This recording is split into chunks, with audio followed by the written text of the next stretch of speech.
Welcome back to episode 12 of The Test Run. Today I'm joined by two YouTubers that managed to gain 5 million cumulative subscribers across both of their channels in just 6 months. They have a really lucrative business, huge goals, and are even giving a talk at Vid Summit this fall, which is the biggest creator summit in the world. And today, they're going to talk about how they did it. Please welcome Cash and Nico. So for the people that don't know you guys, like, if you look right at Social Blade, right, which is like a YouTube data site. And I looked at this right before you guys came on. But for both of you, although there is some added short form views, like most of your traffic is coming from long form. And across both of your channels, you guys are averaging over 180 million views across your two channels per month over the past 3 months. Have you guys, I assume you guys like keep track of that kind of stuff, but those numbers in the time that you were able to build that is just a crazy accomplishment. And I'm going to just quickly applaud you guys for that before we really start going in depth. Yeah, no, that's definitely something we focus a lot is like the monthly views. It's obviously because we upload daily, both of us. And I'd say like if I get 100 million views a month, I'd say around like 80 of that is actual long form. So it's been like super high. It's been kind of high and low recently. Like some months we'll get like 80 mil and then another we'll get 100 mil. But that's like insane numbers. Even for me and Nico, we started off like not really balanced out. Like I would get like twice his views. And then like now just recently, probably a month ago, we finally are kind of evened out. Yeah, definitely. Yeah. All right, so I have a question, and this can apply to either of you, but who came up with the idea? Like, who came up with this idea for the channel and for the business? It was me. It was me. I kind of spent some time studying the genre, and like I don't know if the viewers know this, but I had a channel before this called like Dead Fear, and that's where I uploaded highly edited Minecraft content, and I was a super nerd on just analytics and like getting the best retention and CTR and basically what everyone else is trying to do right now, right? Kind of Mr. Beastify their content. So I was that kind of kid, and I was doing it for a while until I kind of started looking into more other types of content. So I looked into kids content a ton. I thought Nico would be the perfect partner because we're already friends, and I already knew he kind of had the grind that I had. So I brought it up to him and he was down, so we started after I looked at it a little bit. Yeah, and before Nico, like I was doing not Nico, you know that, right?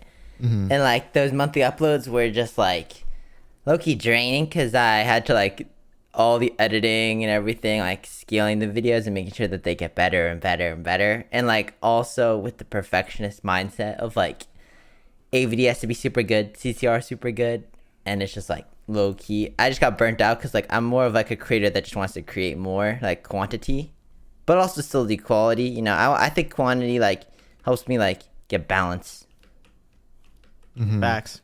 Yeah, that's one thing you'll see with our content. It's like people kind of think we dropped in quality ever since we started these channels, but nothing we do on these channels is low quality. We may have less things, like we don't add music and cool transitions, but I don't think that necessarily takes away from the quality at all. Because if you look at our videos, we still have like perfect, well, I'm not going to say perfect, but we have very good pacing, like really good quality in the videos. All of our mic qualities, we bought like the most expensive mics to do these kinds of videos. And I guess like voice actors as well, we hire the best and we try and make every video really good. So I think quality wise, our videos have kind of improved, but nowadays for some reason people think quality is all just in editing and I don't know, just kind of stuff like that. So, you know, it's what people want to think, but I think our quality has actually improved over time. Yeah, I think that's something that a lot of people fail to recognize. So, especially recently, I feel like there's been such a negative connotation around kids content, right? But in reality, like kids and especially like just people under 18 in general, like they make up a majority of YouTube's audience, and there needs to be content for that demographic.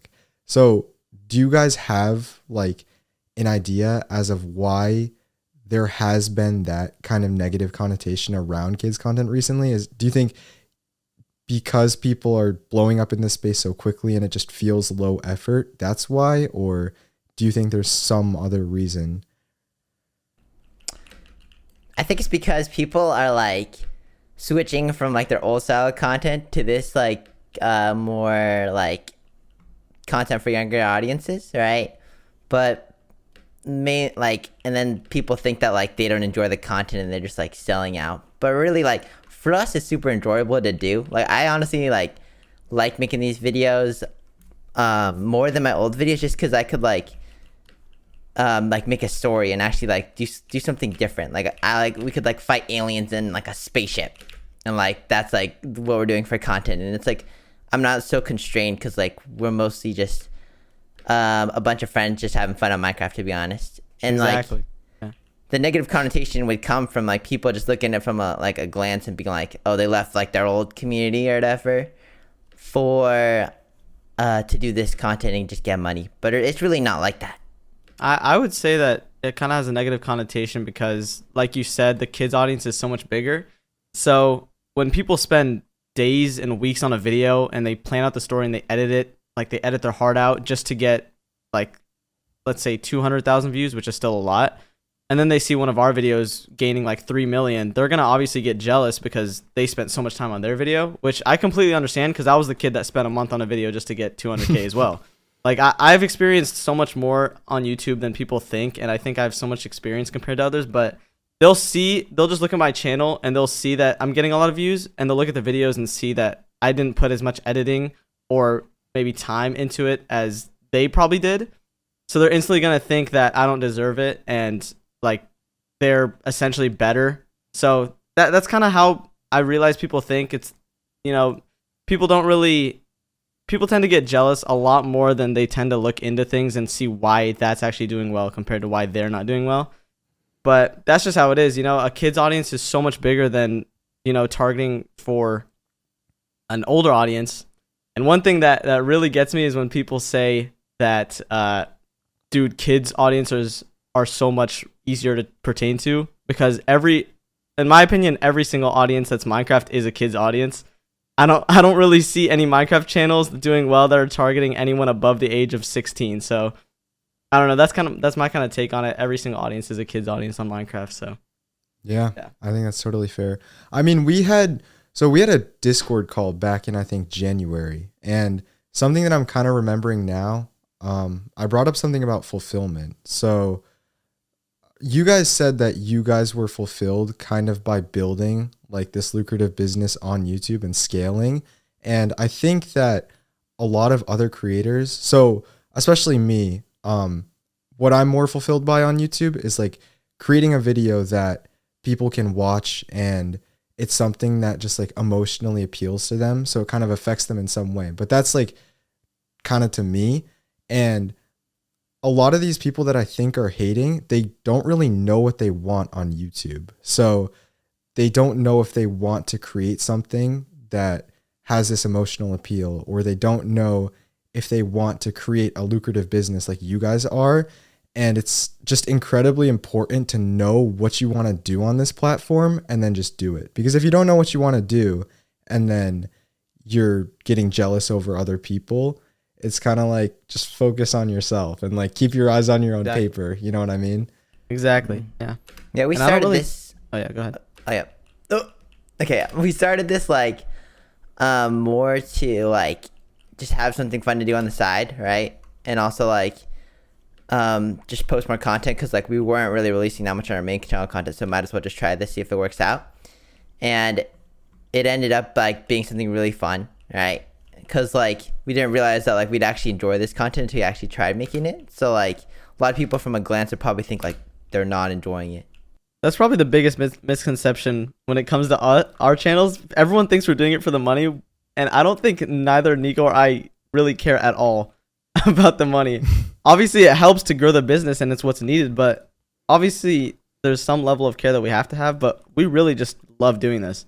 I've enjoyed this channel so much more than anything I've ever done in my life, and I think I'm going to keep doing it for a super long time. Yeah. I mean, like Nico would just call me I think this was like 2 weeks ago, but Nico just called me and Oh nah. this was at like 10 p.m. and I was like, we were just talking about random stuff, but he was doing something in a spreadsheet and I was like, Nico, are you planning on doing this in 5 years? And he was like, yeah. And I was like, dang, this guy's actually dedicated. But speaking of that, in October, I believe you guys are doing a talk at Vid Summit, right? Yes, Yeah. sir. Do you have any idea, or are you allowed to like share anything about what that talk could be about, or is there like an NDA here? No. I can definitely tell you the topic that me and Nico are planning to talk about. So, me and Nico Nico and I are planning on doing basically our own things. So each of us are gonna talk about our own separate topics because we feel like if we work on something together, then you're just getting like less content out of that, I guess, or less information. So I'm pretty sure what I want to talk about is how your mental attitude and everything with your brain connects to how well you do, and how if you just make changes to the way you think about things, then you can easily be successful, and how it literally mental is 90% of life. No. I think that's what I'm going to talk about. I'm going to go super deep into that about how to like fix your mindset with just everything in life. Yeah, mine low-key ties in with cash because like a lot of Vid Summit is mostly people talking about analytics, optimizing their content. But for us, we didn't even like check analytics tab much or like really go in depth into the analytics side of our YouTube channels. Like just because like we mostly just make the stories. If we think a video is good, like we know if a story is good before like uploading it.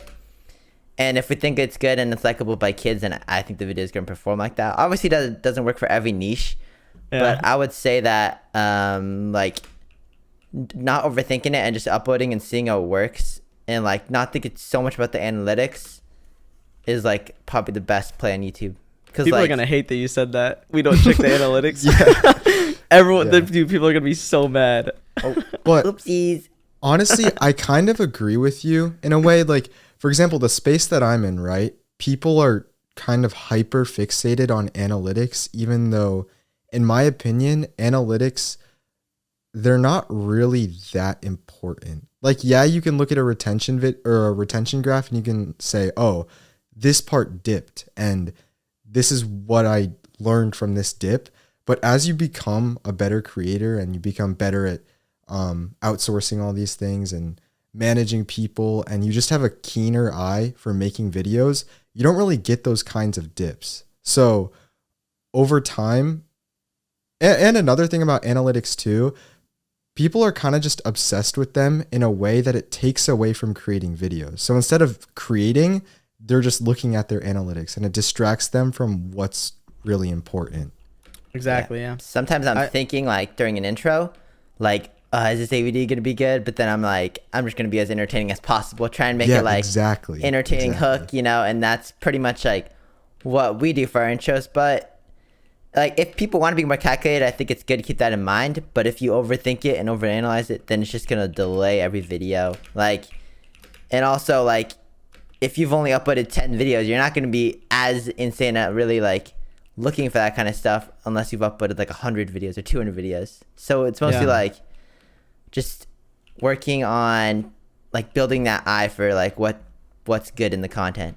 People definitely over analyze YouTube a lot, and I would even go to argue that this is the same for every single niche, no matter what you make on YouTube, that you can really just simplify YouTube down to one thing, and that's just make good videos. You know, if you make a good video, you're gonna get views. If you like, there's so many things that go into a good video as well, right? There's viewer satisfaction, there's AVD, there's packaging, there's, you know, character development, there's everything. But you can really succeed on YouTube without even looking at your analytics once. If you just learn what actually does good and like what's entertaining, you're gonna make a good video, right? I've always kind of been like a viewer on YouTube, so I always go by, would I watch this? And usually if it's yes, then I'll upload it, and if it's no, then I won't. Mm-hmm. I think consumption on YouTube is really underrated. Like a lot of people say, oh, I want to create and I'm going to analyze and I'm going to create and I want to analyze, and they kind of stay in their own little bubble. But a lot of the best ideas kind of come from inspiration. And especially for me too, like I have watched YouTube for so long. I think I've been on the platform since I was 8, but a big reason of why I think I've been able to grow where I am now is because I've watched just so many videos, and I haven't been like actively just analyzing videos on my feed, but over time, as you just watch more and more, you're like, oh, when you're actually creating, you go, oh, this is what should be here, and I've seen this before. I'm gonna put this in here. Exactly. So yeah, I kind of It's just like a agree with second you. sense to you now, right? Yeah, Like you could just it feel is. when something's missing. Exactly. Mhm. Yeah, I've kind of developed that too. I've been doing YouTube for like 9 years. I'm like ever since I was 10. So it's just a second sense to me when things are not entertaining, or I can feel when something in content is missing. Mhm. Well. All right, I have a question for you guys. Yep. So obviously, you guys are uploading daily, right? So which is insane because my upload schedule is just atrocious compared to yours. But let's say you guys got a bad cold or you got sick. How many videos do you have backed up at once that you can just like upload and stay consistent with? I think right now we're at around 20. 20, yeah, 18, 20. Yeah. We took a break recently, so it kind of dwindled. But if we didn't take that break, we'd be around like 30. Mm-hmm. Yeah, How but many? Yeah, that's 20 each, by the way. So 40 in total. Oh my gosh. there was like a month in particular where I was sick for like a month at the start of the channel. Like it was like bad. I don't know. Like my my throat was like, I don't know. I was just coughing, and I wasn't really sick. I was just coughing. Like I had like a long cough for like a month. Mm-hmm. And then the editors had to cut out like my coughs every like 30 seconds. I Yeah. felt so bad. Oh my god. We've gone through so many things with the production of these channels. Like we have pushed through every single barrier possible. Nico's been sick for like a month. Like both Shady and I had kind of went through loss, but and we still like recorded through those days. And we had to Yeah. deal with like a lot of people quitting. We had to deal with some people just not being available. We have to deal with Shady trolling the game every single recording. Yeah. Every single before recording time. But we've always managed to push through, and I think if you push through the hardest things, then that makes the easier obstacles so much easier. You know, so like let's say you still record while you have, I don't know, the Black Plague or something. That's gonna make every other obstacle seem like nothing. Like let's say, oh, your throat hurts a little bit in the morning, it doesn't matter. I had the Black Plague. You know, like if you push through the bigger things, it's gonna make it so much easier on you. Yeah. Yeah, I but totally get also that. we grow that backlog so that like in case something like that does happen, you know, and Yeah, we really need yeah, it, yeah. then yeah. But like Yeah. for me, Cash, then like we usually just push through it. But if any of our actors needs like a break or like whatever, like we're so down because like we got the backlog, like we do that for a reason. Yeah. So, Cash, I think from what I heard in our Discord call from a while back, you are not currently in high school, right? And you're also not in college. No, yeah, I graduated high school last year. Yeah. And then Nico, you are currently in high school, right? Yeah, I'm So- a junior. What high school for me personally, it's just something that's like incredibly draining. What does that look like for you? Like, how do you still do all of this kind of stuff while going to school 5 days a week? Well, yeah, at the start it was a little difficult because like I lost like a little bit of sleep starting up. It wasn't too bad, but I just like basically like because I loved it so much, I just worked like basically the whole day because I just like I had like so much fun making the channels at the start that like I didn't have like that. I didn't like have any free time, but like that was okay because like I just filled my free time because I chose to do it. And like I was able to balance it pretty well and like keep my grades up. Like I'm not taking that hard of classes, but I was taking AP Lang, A Push, and AP Psychology, which are like that's like not Those are pretty crazy tough difficult, classes. but like yeah, I dropped one of my APs, AP Lang, so Yeah. that helped out a lot, and I was able to balance it like way better. So what does a typical day in the life look like for you on a school day? Well, typically we record like in the morning, early mornings. And we record at like 5 a.m. yeah, 5 a.m. 5 a.m. Okay. And afterwards, like usually at 9 o'clock, I have a free first period, so I go to school. I end school at around like 4. I'm home by 4, and then I just work on whatever I need to. I usually have like some free time, but I usually just do schoolwork or just work on the business. Mm-hmm. Do you have any plans of going to college? I think it's in the air. I've begged him not to go to college, dude. I'm Nah, like I telling him, think- please do not go. I think school is good and education is good, especially if you like have like a vision and you kind of know like what you want to go in there for. But it just depends like what happens and where I'm at like by then. But you know, I'm open for anything, and I think having an education is good. Mm-hmm. Yeah, because I feel like if you can balance YouTube with high school and keep that healthy balance, I honestly think you can do it with college too. That's the way I kind of see it, because high school is this like rigorous 5 days a week. You get there at 8 a.m. and you come back at 4, 8 hours a day. But the thing about college is it's a lot less time that you have to actually put into school. So you have, let's say, 4 classes a week. Those are 2 hours long. So just showing up to class is only 1 day of high school. And then obviously there's homework, but unless you're like partying every night and you have this crazy social life, you probably have more time freed up as long as you're good at doing everything on time. Yeah, no, we don't do anything besides doing these videos.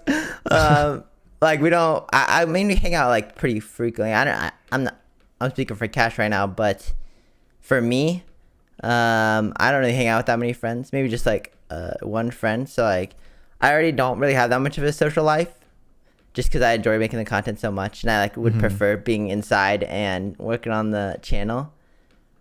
Because like when I'm out with my friends, I feel like I could be making YouTube videos right now. What am I doing? But no, I think definitely like I could balance college if I wanted to. It just depends like where I'm at, what I'm doing by then. Yeah. That's something I've always struggled with as well. Every time I go out to have fun with like friends or something, I've always had work anxiety.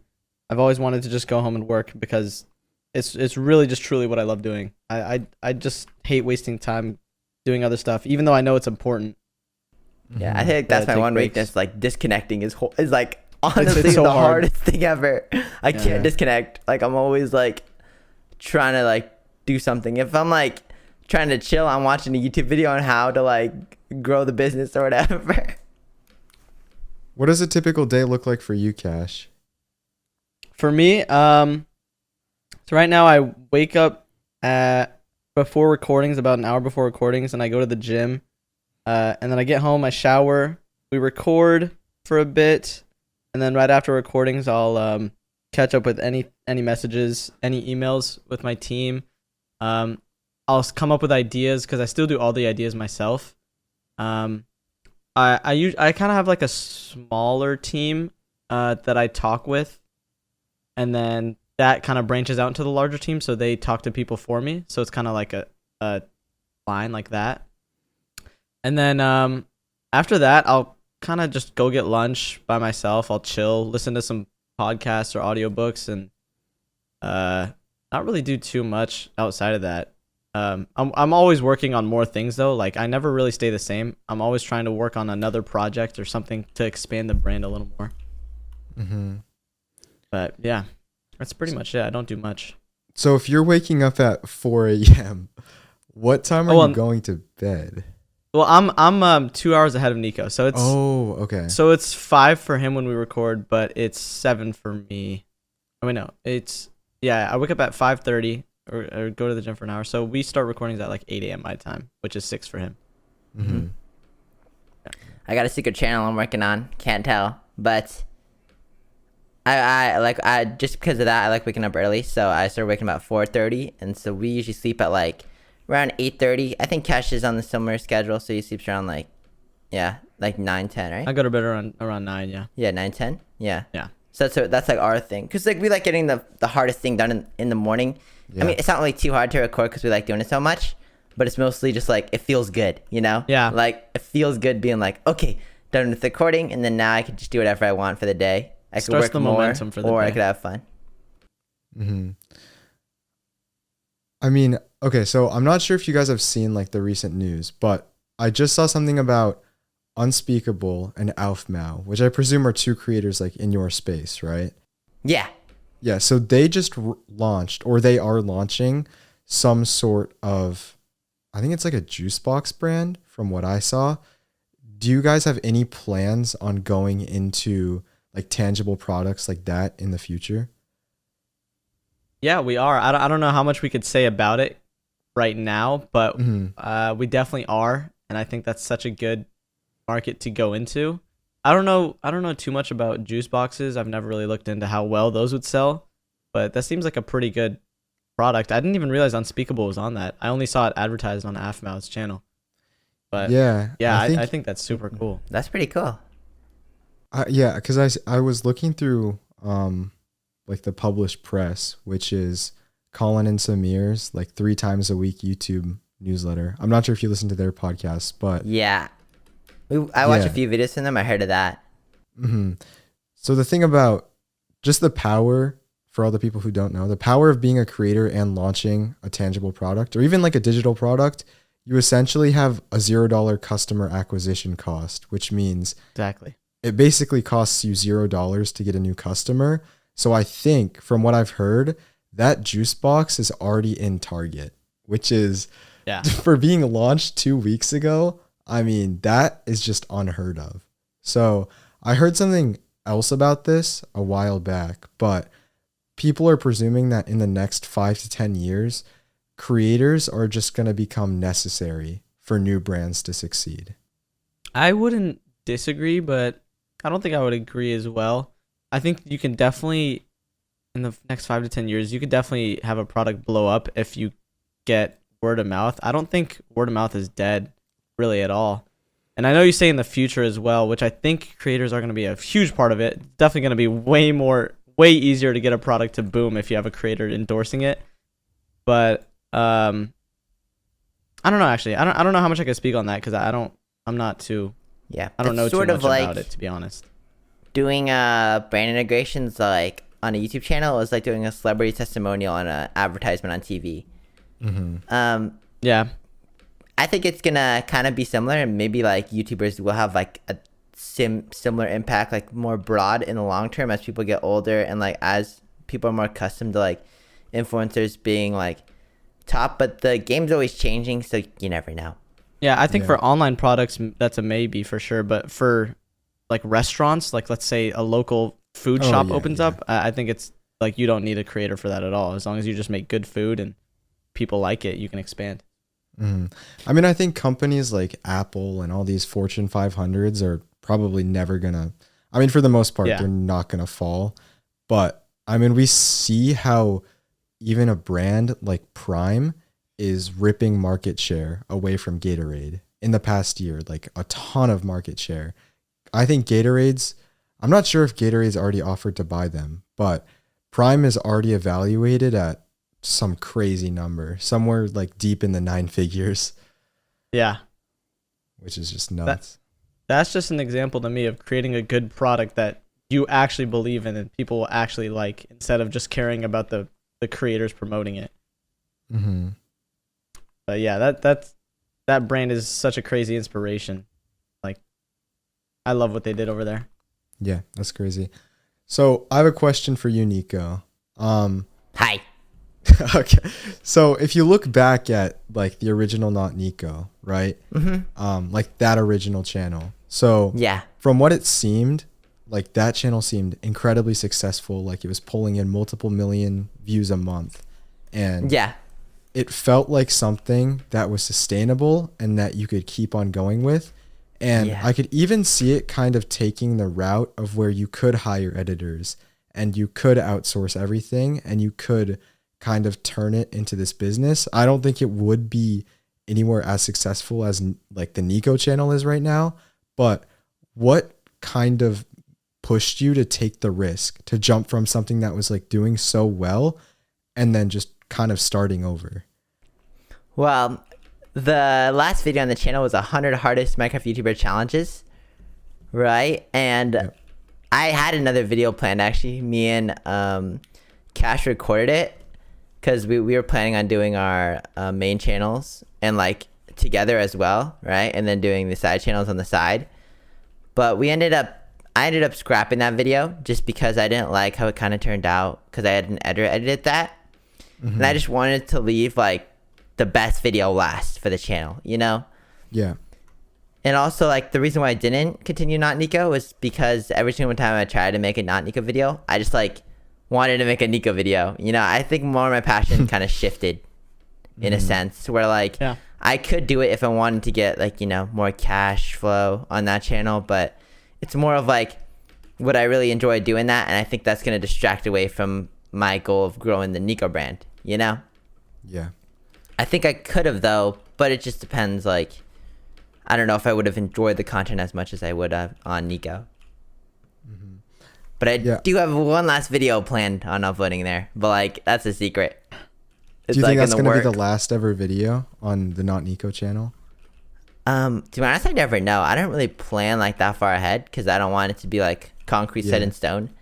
But we'll see. I can use that channel for whatever in the future, or like if I ever want to do like an SMP, like or go to like maybe a new thing comes up that's not related to the Nico brand in the Minecraft community, then I could just do it on there, and then I could have more fun on there. But it just it depends on what happens with Minecraft. Also, I just wanted to add one thing. When we started these channels, there was really not really too much risk for Nico or me because let's say, because I started my channel first and he just agreed to be in those videos. So he wasn't really making Nico videos yet. He was just agreeing to be in my videos. And he started his channel once my channel started blowing up. Yeah, I was which we planned, you know. I was like, let's try this out on your channel and let's see if it works. If it works, then like. So if it I'll failed, start mine. we still had he could still easily go back to the Nico channel. Or not Nico channel, I mean. So then, Cash, what about for you? Because I presume you were working on like the Dead Fear channel before you went to Cash. So what was your backup plan kind of if everything on Cash happened to fail? I don't think I really had a backup plan in time. I'm the kind of person to see a trend start, or not a trend. I'm the type of person to see an opportunity and just go with it without any sort of plan for if it fails.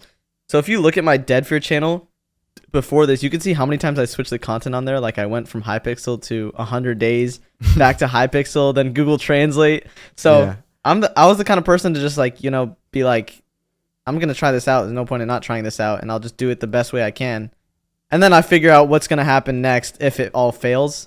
So after like 100 days started failing, I just kind of thought of it in the moment. I was like, okay, I'll try this out and I'll do this. So I didn't really have a plan B when I started this channel. I could definitely tell you it wasn't college though. I did not want to go to college. I mean, I feel like you guys just kind of set the stage for this new generation of your content. Like obviously there was AFMAO and there was Preston Plays and there was Stampy and all these like OG people that, I mean, some of them are still making content, but like as soon as you guys popped off, that's when I started seeing like, boom, this channel right here. Like here's Corey and, what's the other one? Corey and I think it was Ohms. And then like, here's, Jamesy, here's all these other people. So yeah, I think it's really interesting how, although you say that you were following actually, were you guys like one of the first to get on the stage, or would you say that you were kind of later? We were definitely one of the first because that's when I started seeing a lot more of the kind of content pop up. It was after us. Mm-hmm. But I don't think we were the very first. Like we obviously knew other channels like Myzen doing that kind of content and AFMAO. So we definitely took inspiration for sure. But I think in the style that we do it in and the characters that we developed, we definitely are like the first people to do that. I ask this to every single creator who comes on the podcast, but what are your goals for anything? It could be YouTube, it could be life, it could be anything in the next year and then in the next 5 years, if you are thinking that far ahead. Dude, I love this question. I asked this to everyone I talk to as well, like every creator. Yeah. Didn't I ask you this, Parrot? You may have. I might have. I don't know. I love that question though, because long-term goals are the biggest thing ever to me. In a year from now, I kind of just want to have a really strong brand, I think. And I think Nico agrees, like we want to expand into other stuff like products, other channels, like maybe music. And then in 5 years, this might be a little surprising, but I kind of want to be an actor. And I feel like I really could be an actor for maybe some sort of kids show or something even bigger, like a movie in the next 5 years. But that's just for hobby. I think we're still going to be doing the kids channel either way. So I just see that as like a side thing. Yeah. Me personally, like I don't like usually think that far ahead, maybe like 6 months ahead, because like I don't really believe in looking that far ahead, because my life like literally before this changed like in like so fast, you know what I mean? Yeah. So like how am I gonna predict like what's gonna happen in like a year from now when like we only started these channels 6 months ago? So like a year from now or 5 years from now, like that my life could be completely different. But honestly, my goal in terms of like doing all this and like growing this brand is mainly just take care of my family, make sure everyone's good in my life, and then give back to the community probably. So obviously, Cash, you said that you were going to become an actor, or you were planning on doing it potentially as like a hobby. But for you, Nico, I kind of, especially in calls that we've been in together, I feel like you're more of this CEO. Like you're really good at like running things and you're really good at thinking logically. Is becoming a CEO of something outside of the Nico Cash brand something that you're potentially thinking about in the future?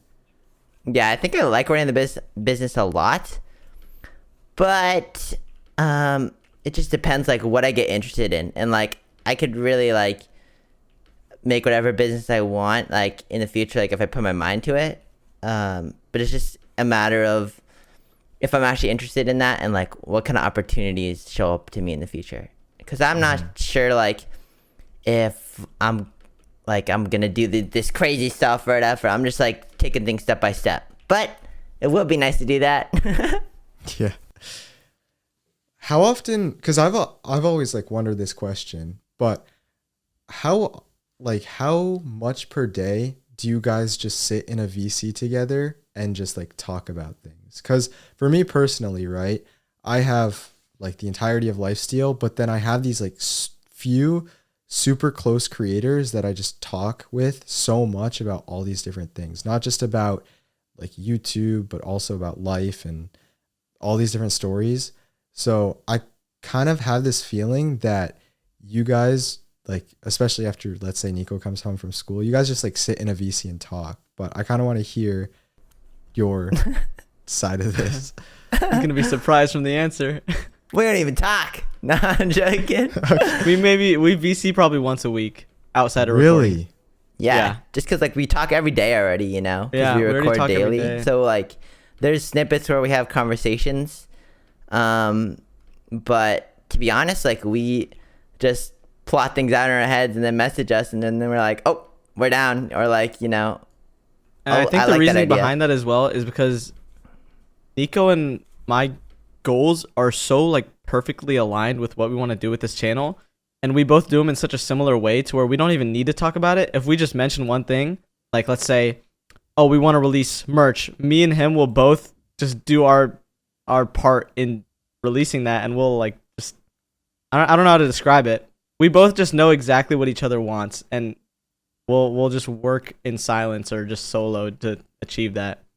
But yeah, And we don't. Oh, yeah, go ahead. we still do end up talking, but it's just Yeah. in short snippets, because we don't want to waste any of each other's time, because it's just us two talking, and like there's only so much we could talk about, especially after recording just a little bit. So I think just for us, it's a little bit like we've kind of grown out of like talking to each other every day on VC, especially at the start we did that. But after a while, it was just like we record needed. and yeah, like we chill. Cause like I don't really talk to like anyone after school, cause I'm low-key drained after that.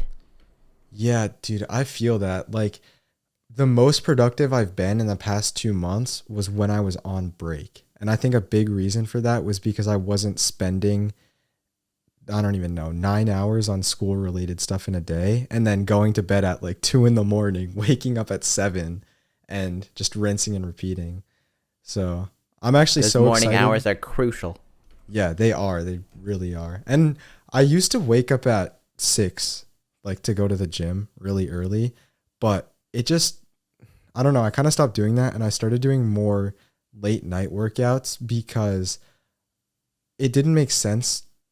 I just couldn't get to bed early on time. And that's like such a important part of, I feel like, your guys' success on YouTube. Like, not only do you have this business and not only are you spending so much time on it, but you're optimizing your life outside of the business so that the business runs well. Because if your mind and your body isn't flourishing, then you can't have a flourishing business as well.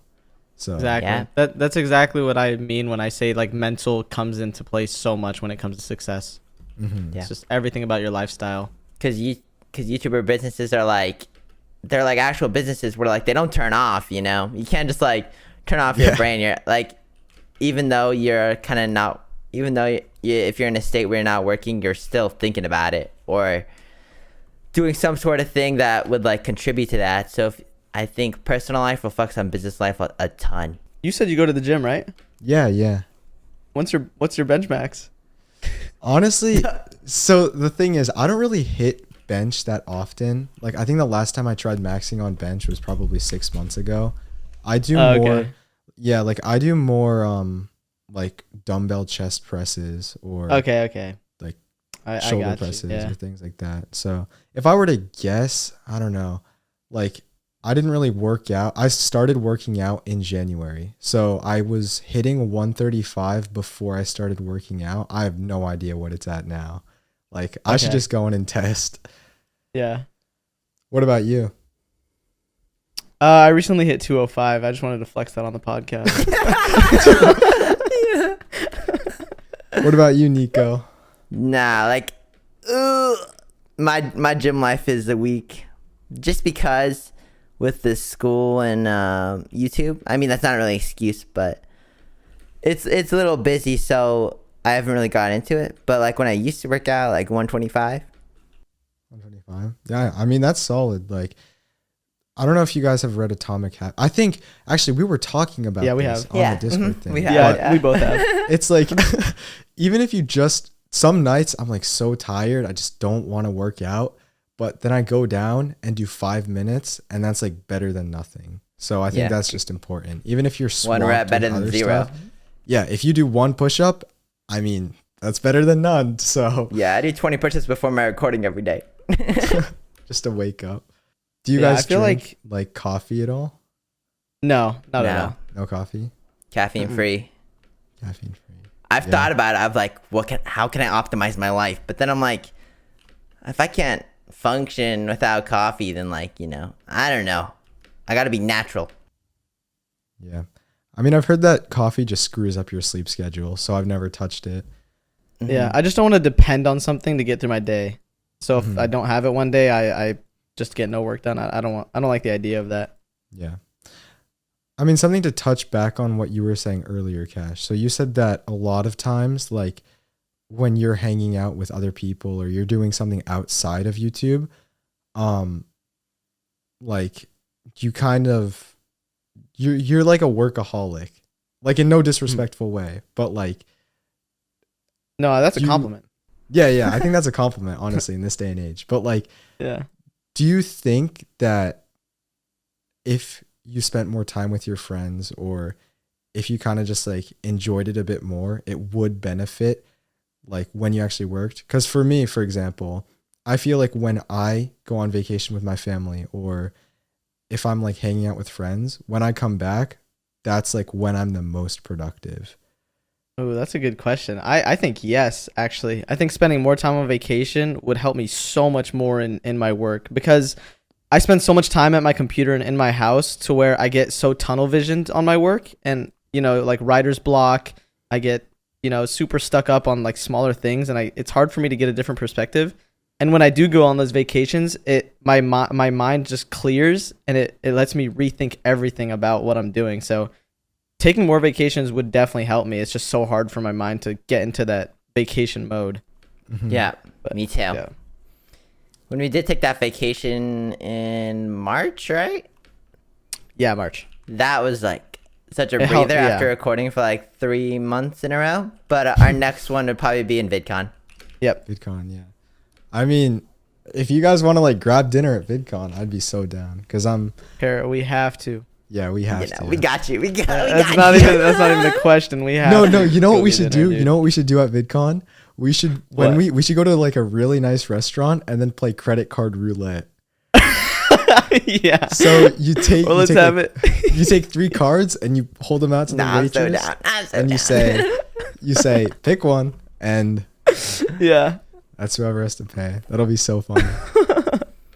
Or we put our phones down, and whoever gets the first notification has to pay. Oh, that's gonna be tough. I'm a pretty lonely person, bro. I'm definitely winning that. I mean, I only get like emails nowadays. That's like the only notification that it's like bank whenever I make a payment or whenever I get an email. Those are the only 2 notifications I get. So Bro, that's sad. yeah. No, I'm just kidding. Yeah, mine's just Discord messages from my team, and that's basically it. Mm-hmm. All my Yeah. social media is dry. Oh well, Yeah. I just turn off all my apps. Like I don't have YouTube Studio. Yeah. I don't have Discord. I don't have Twitter. I don't have any Yeah. of that stuff. So that helps The me only out a reason I lot. keep those is because I feel like it's a good part of the brand to grow, like an Instagram and Twitter. Mhm. But stuff like TikTok, like kids aren't really on TikTok, so I deleted that. Snapchat, super useless. Snapchat, I'm not dissing, but I just really do not like Snapchat at all. It's like Yeah. my least favorite social media. I mean, I yeah, go ahead. I uninstalled TikTok because it was like a dopamine booster like crazy. Yeah. That was like 2 years ago. But around when YouTube Shorts got added, it's just like it's on YouTube. Like, how am I gonna avoid it? Like, Exactly. it's like I go on YouTube, it automatically goes to Shorts. I'm like, I'm there watching 10. Like, it's like unavoidable to avoid YouTube Shorts. I mean, some people go on like tangents and they watch like 200, you know? Yeah. So. Would you guys say that you waste a lot of time like on your phone? Because that was a big issue for me back in the day. Like I would have Actually- YouTube and I would have TikTok and I would have all these apps and I'd try to get something done and my phone would buzz and all of a sudden it's like 3 hours later. To be honest, no. I actually hate being on my phone. This is something so weird about me because I've always been like addicted to my computer and video game kind of person, but I hate being on my phone. So anytime I'm in public or even at my house, I tend to, if I want to like go consume content, I'll either watch it on my computer or on my TV, but never on my phone. Like I'm checking my screen time right now. One sec. Yeah, my daily average is 3 hours. So I like barely use it.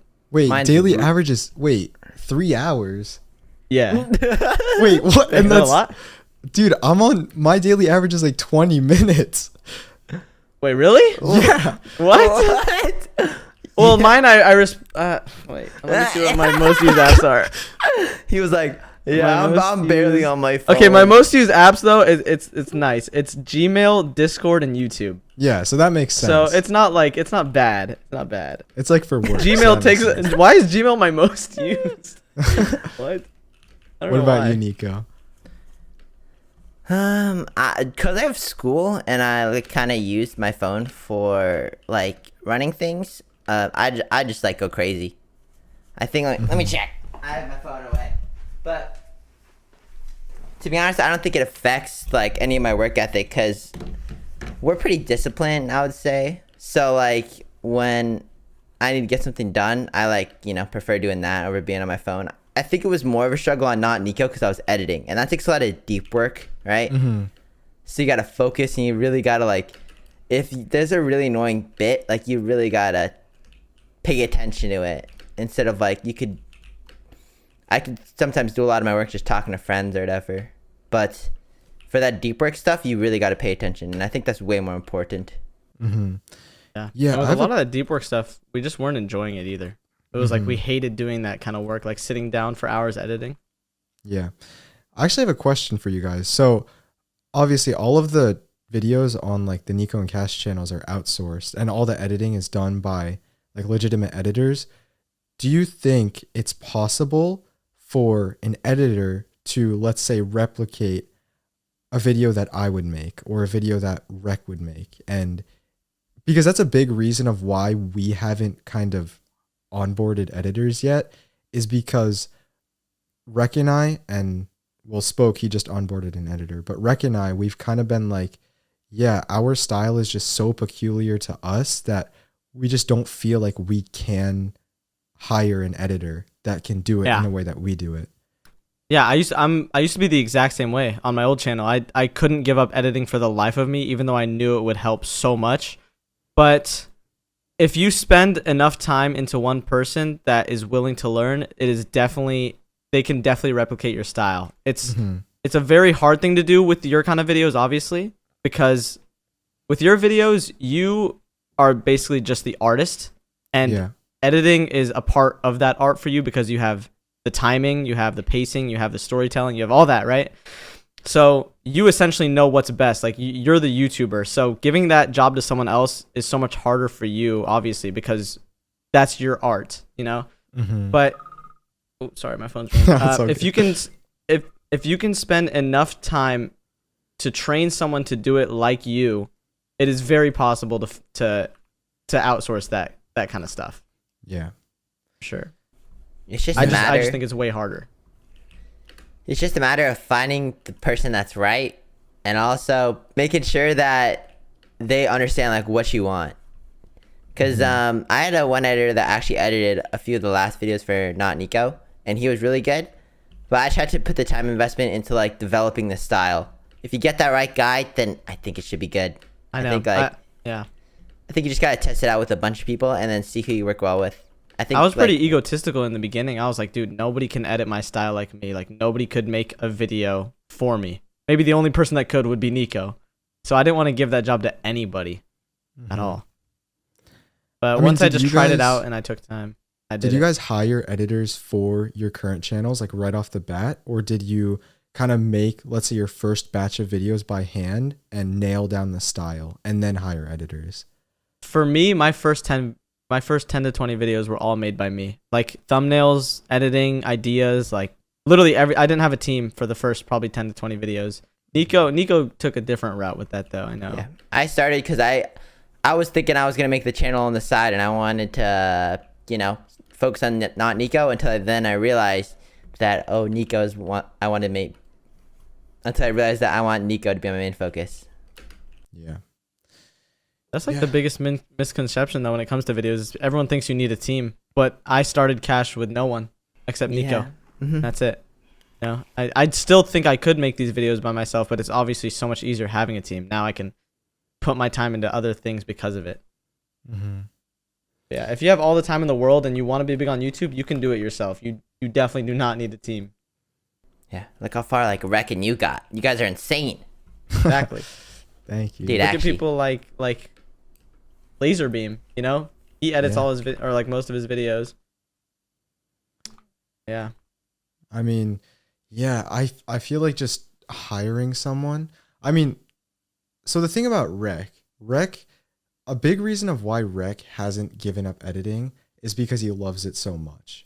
Like, obviously he thinks that nobody else can replicate it, or maybe he thinks that they can, but it would just be really difficult to train someone to.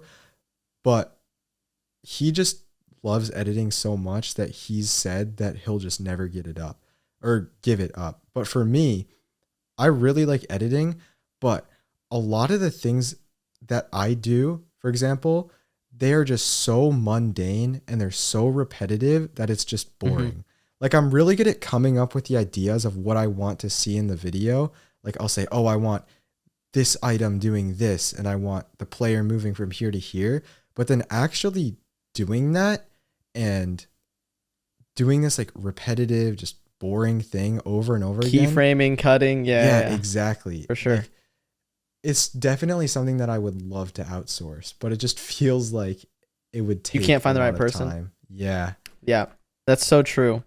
And with like, you said Rec loves editing. That's honestly like one of the best things that could happen, because if he loves it, then he can keep. Rex a genius with his videos. He's like the perfect storyteller. He knows exactly how to time and pace his videos like perfectly. So the fact that he enjoys it is like really good, because that means he doesn't have to outsource.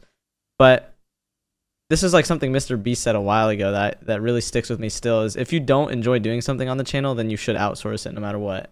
Mhm. So I would probably, if it was your case, I would find exactly what I don't enjoy about it, and then like find someone who could maybe like shadow you through a whole video, or someone that would be willing to do that kind of stuff, and get them to do that busy work while you can do more of the creative side, since you're more of like the YouTuber, instead of having to spend so much time on like stuff that'll be the same way anyways, Mm-hmm.